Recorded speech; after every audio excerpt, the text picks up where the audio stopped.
good morning, everybody. Welcome to another kerfuffle webinar. Delighted to have the gorgeous-looking Kevin Ellis with me. How are you, Kev? I'm very well, Mr. Well. How are you? I'm all right. So I've got my Deadpool shirt, and unbelievably, I've run out of merch. That can't be possible. I know. I'm going to have a word with the cleaning fairies about the. Well done. Oh, that's impressive. I've got more merch than you have. Yeah, you have. You were brave enough to go into the office then today on this Friday the 13th. Always a bit suspicious myself. Yeah, I've got Peter Knight coming down today.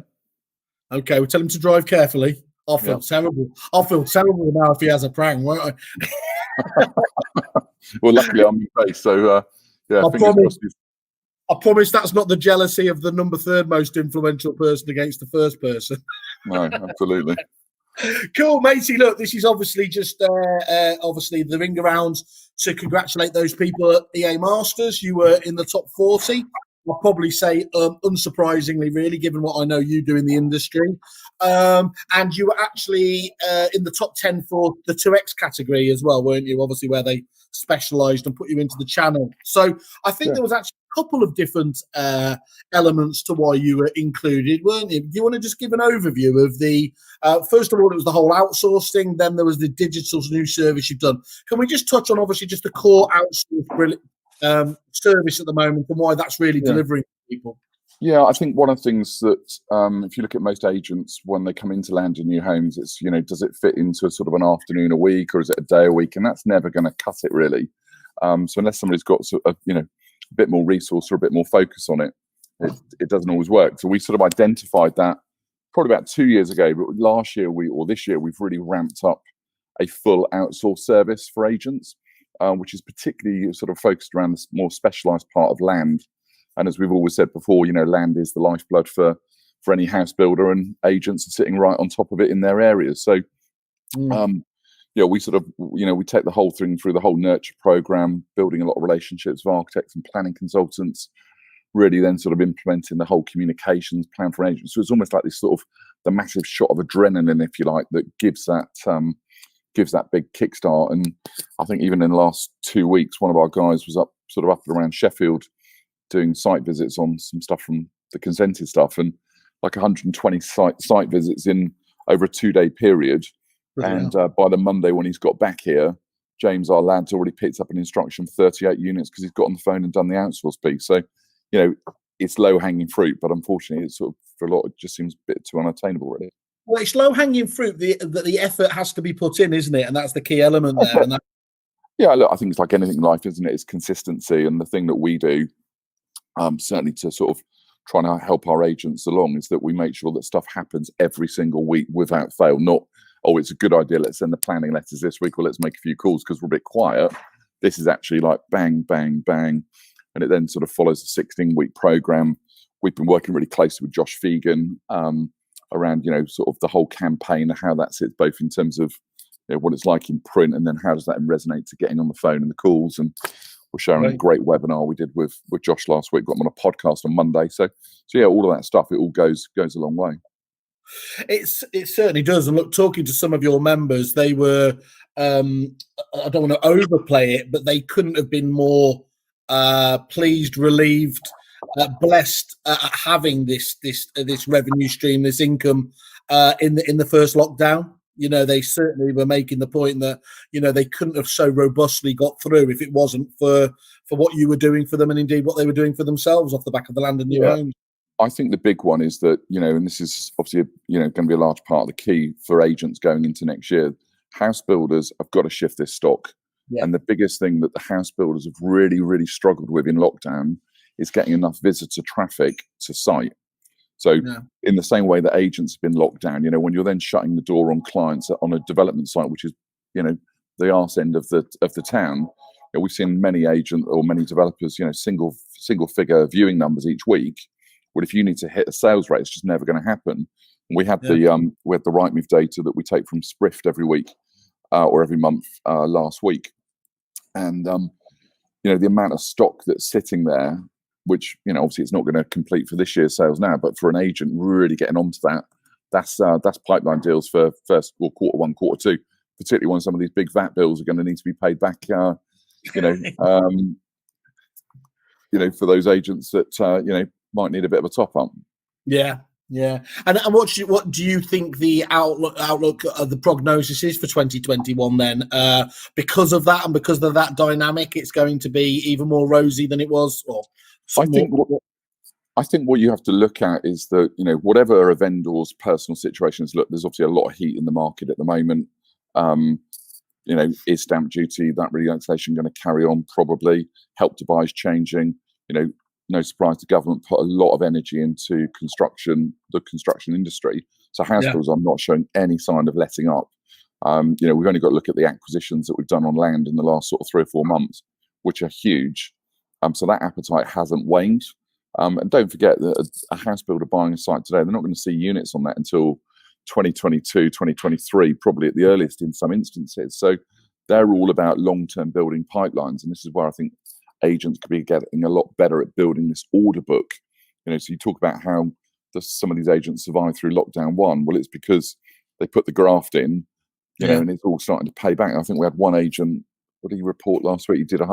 He banked 120 grand from a 2-branch company in a 2-month period earlier in the autumn. That's game-changing numbers without having another branch. Yeah, of course it is. And I mean, you made the point there where you can get that kind of instant return gratification, but actually this is a key thing where you get the engine going along, where you put the work in. That's where you will, a bit like prospecting actually with Josh anyway, isn't it? It's just another element there of taking the foresight to see it work in the future. And Kev, sorry, go on. Sorry, no, I think there's a really interesting point around that, which for agents who are really busy and they're sort of, out, still doing mail shots or whatever to get valuations, the amount of agents that don't even go and visit a new home site, which is effectively a lead source for valuation opportunities, part exchange, assisted move, all that stuff. I had one agent, bloody good agent, we had a call with earlier in the week, and he said, Kevin, I just can't believe I've been so stupid. What are we thinking of? But he's not alone. But you've got to, sometimes taking those scraps, as Pete and I would call it, is a good place to start, just to, fill it up. Is it because they just don't get what kind of best practice looks like in this, and that's where again that kind of, you don't know what you don't know is. So is it that just you being able to steer? I mean, I've seen the amazing amount of support you give and the materials you give, the advice that's out there. Is that all the secret source of certain, of the Land&New homes to a large degree as well, in terms of making sure that they can get the most out of it? I think that the tools and resources are one thing, but ultimately what it comes down to, like anything, it's about the consistency of people doing things and committing to it. If you're expecting to get a return as quick as that, it's not going to happen. What will happen, and that's no different to you take a house on the market, 2.5-3 million quid. That takes a long time for that. When it comes in, it's an amazing euphoric moment. All that a new home site is, that's the same. It's just over more units. So we've got to look at it. What one client could be generating massive fees, done right, get the relationship right, and put the effort in at the beginning. It really does pay dividends. And you've only got to look at people like Brecken and Brecken, Matt Nicol, Lex Allen, loads of different firms that are really doing well with it. And you're highlighting there some of the very best, most forward-thinking, the people that throw themselves into it. I think it's fair to say, of course, as like just like in any industry, any practice, you've got the people that do that, and then there's ones obviously that for whatever reason don't have the time, energy to be able to do it. Just outsource it. That's what we do. We recognise. That's what you've thought about, isn't it? You've looked at that and thought, how do we help those people out? So do you want to talk about the outsourced and then obviously the digital part of that as well? So the outsource is really simple. In the first instance, what we would be doing is, and I think Sharon's come on here and just made a comment. I provided Sharon recently sort of a list of all of the new homes, all the planning applications in her area for the last 3 years. This stuff goes on week in, week out, but most agents don't have an awareness to it. Well, there's an outcome to those applications that are going in or getting approved. So they're going to get built or the land's going to get sold. So there's an ecosystem of revenue that can be generated. So what we do as an outsource, we say, right, okay, we'll get right under the skin of those the people that are controlling those applications. We'll call them up. Yeah. We'll ask them what they're going to do. It's a very nice call. We don't have any. It's not like cold calling and door knocking a vendor. These guys are very, very receptive to the conversation, because ultimately we're doing an appraisal. We're getting right into it all the way through. So when we can start to gel that with the knowledge then of all these sites that are in an agent's area that are not built, from a land buyer's point of view, a house builder, they want to know where these unbuilt consented sites are, because if the carrot of it being dangled is big enough, I'm sure if I offered you enough money, you'd sell your house. You might not be thinking about selling your house, but if I offered enough money, you would. So that's really where we get right under the skin of that, and ultimately then trying to nurture the relationships. And obviously we need the agent support around this, but what we do is almost line the ball up for them to put the ball in the back of the net, or we can run the whole hog. Equally, we can take an agent's any land leads that they've got. So if they think something's got some opportunity, they can pass those leads to us. We'll have a different type of deal with them if needs be. But the outcome would be that we then obviously deliver them back the new home sales off the back of it. Got you. I just put up the slide there, just detailing a few of those main issues. And I think there's a really exciting point to all this, Kev, other than obviously just the great service that you've got there. That element of obviously the network as well, isn't it? As this network builds and builds and builds, and you've got that national coverage, everything else there. But more importantly, just as you are doing more and more, you're going to become ever more appealing, aren't you, to develop anyone else out there? We've got a significant opportunity. We're negotiating, or not even negotiating, because it's broadly all agreed, which is around, it's a byproduct of new home sales. It's still property sales, but it's not completely conventional to a new home development, but it relates around the housing association sector.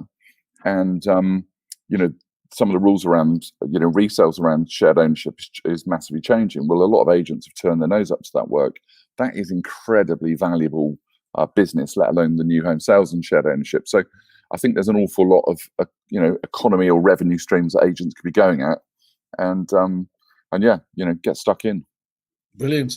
Sharon, keen to get stuck in. She's just asking the question: do you only want large potential land sites or individual plots as well? You want everything, don't you? I think it's everything. I think what the small individual plot does is it lends itself to Fred the local builder today. Well, for all Fred the local builder is building 5, 6, 7 houses. Yeah. Well, not all of your vendors are selling 5 or 6, 7 houses a year. So start small. And some of my best relationships over the years started with companies that built 2 or 3, and next minute they're building 100, 120 houses a year. Well, you've got to go on the journey with them, and when you're on it, unless you goof it up, then you're in a great place. Exactly the same from our supplier side, isn't it? Quite often you'll be dealing with some really small but innovative single office, couple of office businesses, and in a few years' time, they're 5, 10 branch networks, leaders in there, aren't they? So it's just like anything. I think what any agent's got to look at it is saying, okay, look, is the model of sales and lettings gonna hold you up and enable you to grow in the next 1 year, 2 year, 3 or 4 years?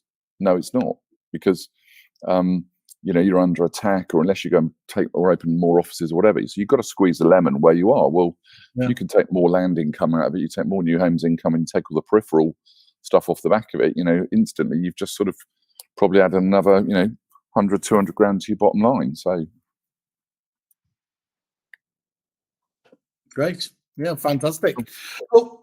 Cool, matey. Well, I just wanted to say, obviously, congratulations there. Obviously, sounds like the group's absolutely powering ahead there, and certainly whenever I see, I think one of the nice things about when I obviously talk to so many suppliers, it's not always possible, but when you can gauge the quality and the level of their client base, and that's what we see with you, they're all the people that anyone in the industry would want to be looking to, and that's fantastic to see. So, still delivering year on year. Got to take. That's the plan. So thanks very much. No worries. Okay, matey. Well, you have a great week, and we'll catch up with you. All right. Take care.